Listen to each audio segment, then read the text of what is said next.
प्रवासी कोसी यात्रा पर उत्तर प्रदेश सरकार द्वारा प्रतिबंध लगाए जाने और उसको भी द्वारा चुनौती देने के कारण अब 1990 के हालात लोगों को याद आ रहे हैं। उत्तर प्रदेश सरकार इस बात पर अडिग है कि यात्रा नहीं होने दी जाएगी। प्रशासन ने नई परंपरा न शुरू होने देने और सुप्रीम कोर्ट के फैसले का हवाला देते हुए यात्रा क्षेत्र के सभी 6 जिलों फैजाबाद, बाराबंकी, अम्बेडकर नगर, बहराइच, बस्ती और गोंडा में धारा 144 लागू कर दी है। इस बीच विश्व हिंदू परिषद के अंतर्राष्ट्रीय संरक्षक अशोक सिंघल ने इलाहाबाद में प्रेस कॉन्फ्रेंस कर यूपी सरकार को चैलेंज करते हुए कहा कि यात्रा हर हाल में निकलेगी, उसे कोई रोक नहीं सकता। अगर रोकने के लिए सख्ती की गई तो सरकार को संकट का सामना करना पड़ेगा। सरकार की सख्ती के बावजूद जिस तरह 1992 में लोग राम मंदिर तक पहुंचे थे, उसी तरह इस बार भी अयोध्या तक पहुंचेंगे। गोरखपुर के बीजेपी सांसद योगी आदित्यनाथ ने भी कहा है कि प्रतिबंध का निर्णय राजनीतिक है। उन्होंने कहा कि अयोध्या की 84 कोसी परिक्रमा हर हाल में होकर रहेगी। अगर उत्तर प्रदेश सरकार टकराव चाहती है तो यही सही। योगी आदित्यनाथ ने कहा कि यह यात्रा करोड़ों हिंदुओं की जनभावनाओं का प्रतीक है। इस यात्रा को रोकने के दुष्परिणाम होंगे। आपको बता दें कि 17 अगस्त को विश्व हिंदू परिषद के वरिष्ठ नेता अशोक सिंघल के नेतृत्व में साधु संतों ने समाजवादी पार्टी के प्रमुख मुलायम सिंह यादव से मुलाकात कर इस 84 कोसी यात्रा की अनुमति मांगी थी। विप के नेताओं का दावा है कि उस समय मुलायम सिंह यादव ने सहयोग का वादा किया था, लेकिन बाद में आजम खान के दबाव में वह पलट गए। नाबालिग लड़की से रेप के मामले में जहां गिरफ्तारी की तलवार आसाराम बापू पर लटक रही है, वहीं बीजेपी नेता उमा भारती ने उनका बचाव किया है। उमा भारती ने कहा है कि आसाराम बापू निर्दोष हैं। इतना ही नहीं, उमा भारती ने कांग्रेस अध्यक्ष सोनिया गांधी और कांग्रेस उपाध्यक्ष राहुल गांधी पर भी निशाना साधा है। उमा भारती ने कहा है कि सोनिया और राहुल की आलोचना करने की वजह से आसाराम बापू को फंसाया जा रहा है। वहीं राजस्थान के मुख्यमंत्री अशोक गहलोत ने भी कहा है कि अगर आसाराम दोषी हैं तो उनके खिलाफ कड़ी से कड़ी कार्रवाई होगी, लेकिन तफ्तीश पूरी होने तक कुछ भी नहीं कहा जा सकता।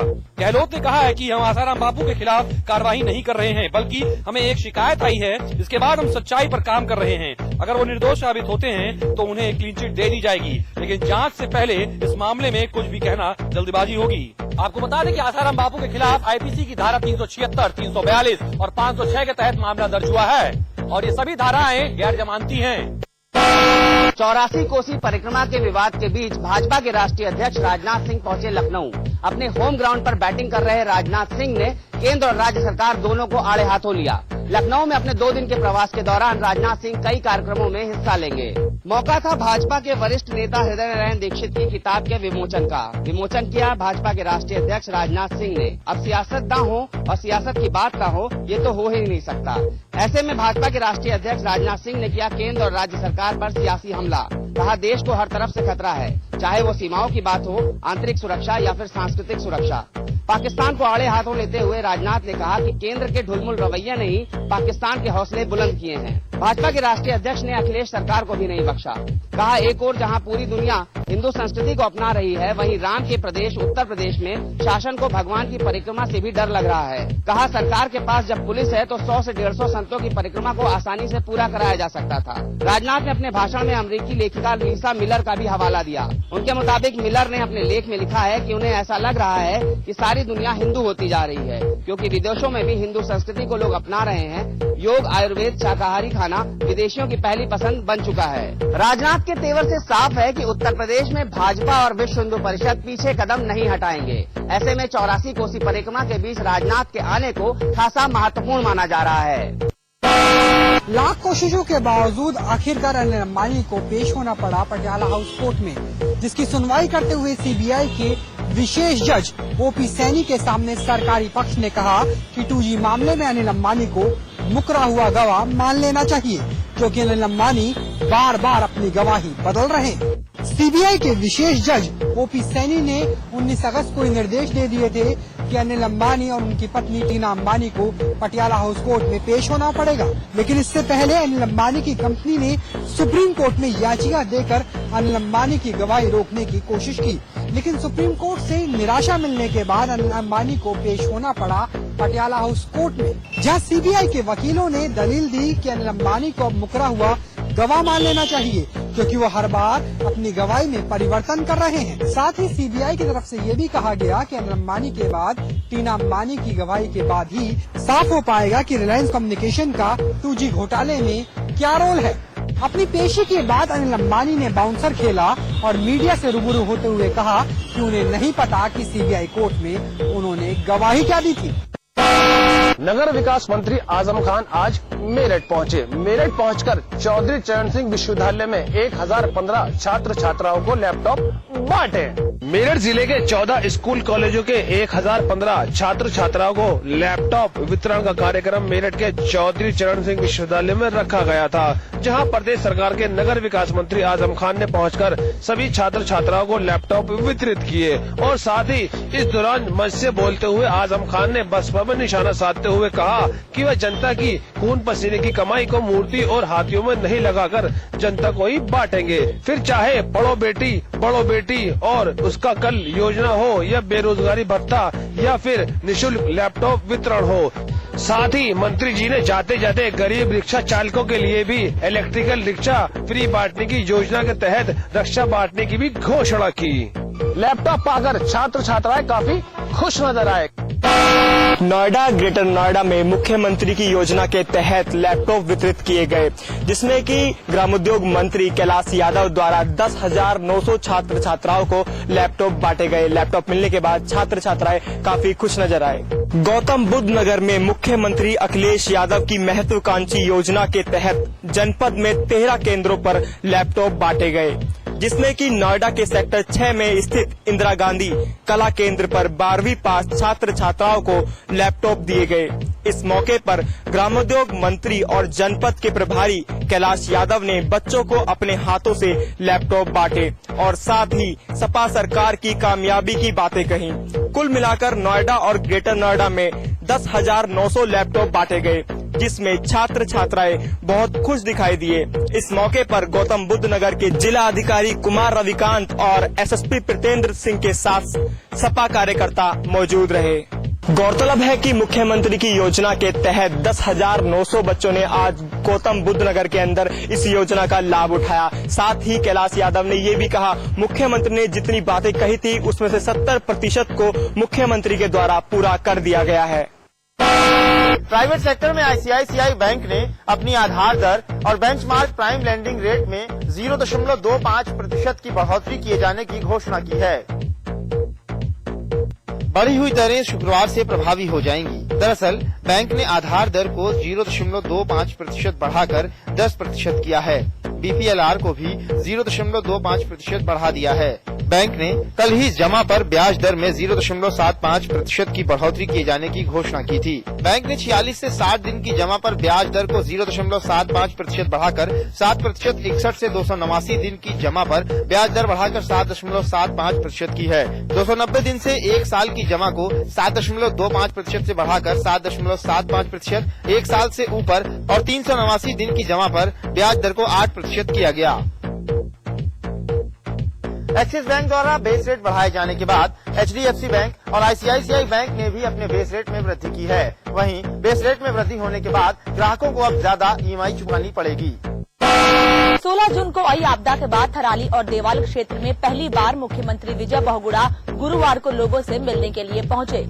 मुख्यमंत्री को देख लोगों में काफी उत्साह था। वहीं पिछले 6 बार सीएम का दौरा यहां रद्द होने से लोगों में आक्रोश भी देखने को मिला। सीएम बहुगुणा ने थराली के आपदा प्रभावित क्षेत्रों का दौरा किया और आपदा राहत की जानकारी लेते हुए लोगों की शिकायतों को सुना। देहरादून पहुंचकर मुख्यमंत्री विजय बहुगुणा ने पत्रकारों से बातचीत में कहा कि मैं जहां गया था मैंने वहां की समस्याओं को देखा है और लोगों को तेजी से राहत पहुंचाने का कार्य किया जाएगा।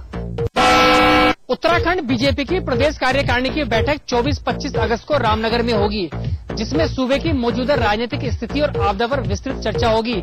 इसके अलावा मिशन 2014 की रणनीति भी इस बैठक में बनाई जाएगी। भारतीय जनता पार्टी की प्रदेश कार्यकारिणी की बैठक 24-25 अगस्त को नैनीताल जिले के रामनगर में होने जा रही है। प्रदेश अध्यक्ष तीरथ सिंह रावत का कहना है कि आगामी लोकसभा चुनावों के मद्देनजर ये बैठक महत्वपूर्ण है। इसके अलावा इस बैठक में प्रदेश की राजनीतिक स्थिति और आपदा पर खासतौर पर चर्चा होगी। उनका कहना है कि पूरे देश में कांग्रेस के खिलाफ माहौल बना है, जिसके मद्देनजर बीजेपी अपने कार्यकर्ताओं को कांग्रेस के खिलाफ प्रचार करने के लिए प्रेरित कर रही है। बीजेपी अध्यक्ष का कहना है कि इस बैठक में पार्टी के तीनों पूर्व मुख्यमंत्री मौजूद रहेंगे। इसके अलावा पार्टी के प्रदेश प्रभारी समेत अन्य राष्ट्रीय स्तर के नेता भी इस बैठक में हिस्सा लेंगे। बीजेपी केंद्र और राज्य दोनों जगह विपक्ष की भूमिका निभा रही है। 2014 में लोकसभा के आम चुनाव भी होने हैं, लिहाजा पार्टी पूरी तरह से चुनावी तैयारियों में जुट गई है। इस दृष्टि से रामनगर में होने वाली प्रांतीय कार्यकारिणी की बैठक बेहद महत्वपूर्ण होगी, क्योंकि इसमें चुनावी तैयारी को लेकर एक रणनीति बनाई जाएगी। राज्य सरकार के फैसले पर कोर्ट ने किया सवाल। इलाहाबाद हाईकोर्ट की लखनऊ बेंच में आज एक जनहित याचिका पर सुनवाई के दौरान कोर्ट ने अमेठी को जिला बनाए जाने को लेकर की गई राज्य सरकार की अधिसूचना पर 2 हफ्ते में जवाब मांगा है। इलाहाबाद हाईकोर्ट की लखनऊ बेंच में की गई जनहित याचिका दायर, जिसमें अमेठी को बिना संसाधनों के ही जिला घोषित कर दिया गया है। राज्य सरकार ने इस अधिसूचना के बाद अमेठी को जिला घोषित कर दिया था, जिस पर आज कोर्ट ने सुनवाई के दौरान राज्य सरकार से 2 हफ्ते में इस पूरे मामले में जवाब मांगा है। इस मामले में अगली सुनवाई 2 हफ्ते बाद होगी। आगरा थाना जगदीशपुरा इलाके के बोदला चौराहे पर स्थित मणप्पुरम गोल्ड लोन कंपनी में आज 4 हथियारबंद बदमाशों ने एक कर्मचारी और गार्ड को बंधक बनाकर लॉकर से 10 किलो सोना और 1.25 लाख रुपए लूटकर फरार हो गए। थाना जगदीशपुरा क्षेत्र के बोदला चौराहे पर बने मणिपुरम गोल्ड लोन के कार्यालय में इस बड़ी लूट की घटना को उस समय अंजाम दिया गया जब इस कार्यालय में महज एक कर्मचारी नीरज और एक गार्ड पीयूष शर्मा मौजूद था। घटना के बारे में कर्मचारी नीरज ने बताया कि पहले 2 बदमाश कार्यालय में अंदर आए और गोल्ड लोन के बारे में जानकारी करने लगे।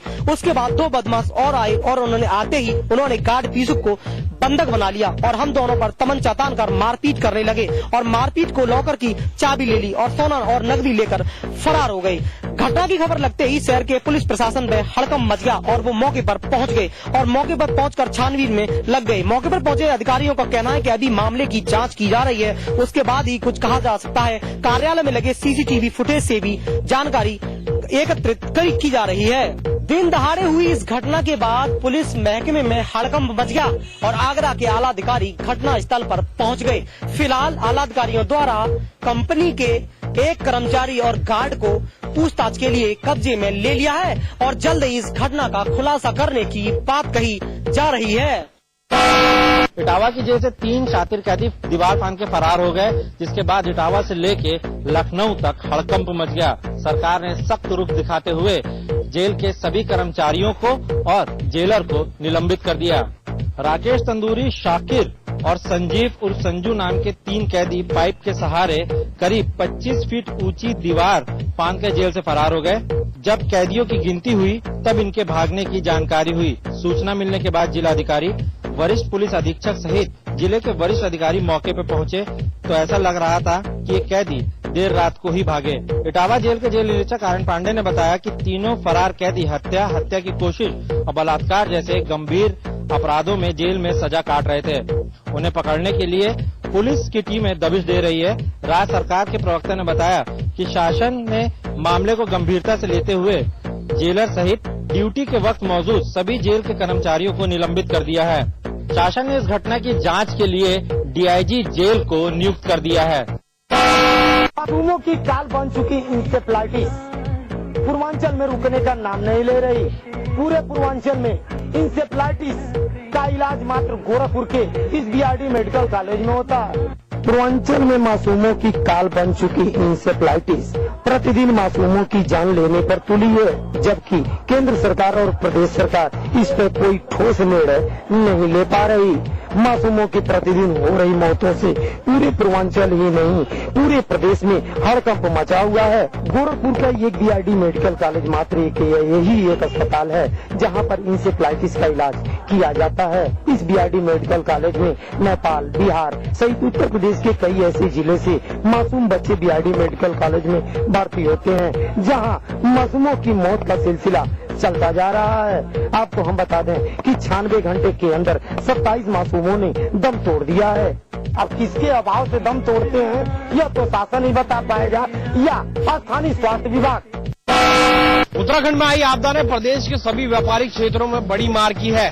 पर्यटन हो या फिर ऊर्जा, वही प्रदेश का फलोद्योग व्यापार भी इस आपदा से बेहद परेशान है। ऐसे में राज्य सरकार ने सेब और आलू का समर्थन मूल्य तय किया है, लेकिन तय समर्थन मूल्य ने काश्तकारों को नाराज कर दिया है और अब वे एक दाना भी सेब का देने से इनकार कर रहे हैं। उत्तराखंड में आई आपदा के बाद इस साल सेब उत्पादकों को भारी नुकसान झेलना पड़ रहा है। हर्षिल, नेटवाड़, मोरी, नौगांव क्षेत्र में सेब की फसल काफी हद तक खराब हुई है। ऐसे में प्रदेश सरकार ने पिछले दिनों सेब का समर्थन मूल्य 20 रुपए और आलू का समर्थन मूल्य 10 रुपए घोषित कर दिया, लेकिन सेब के समर्थन मूल्य 20 रुपए की घोषणा से सेब उत्पादक नाराज हो गए हैं और उन्होंने सरकारी एजेंसियों को सेब देने से इनकार कर दिया है। आपको बता दें कि उत्तराखंड में सेब उत्पादक 5,000 करोड़ की अर्थव्यवस्था है, जिसमें प्रदेश भर में 16,000 सेब उत्पादक जुड़ा हुआ है, जो लगभग 3 लाख लोगों को परोक्ष या परोक्ष रूप से रोजगार देता है। सेब उत्पादक एसोसिएशन ऑफ उत्तराखंड ने साफ कर दिया है कि सरकार के समर्थन मूल्य पर कोई भी काश्तकार एक भी दाना भी सेब का सरकारी एजेंसियों को नहीं देगा। उनके अनुसार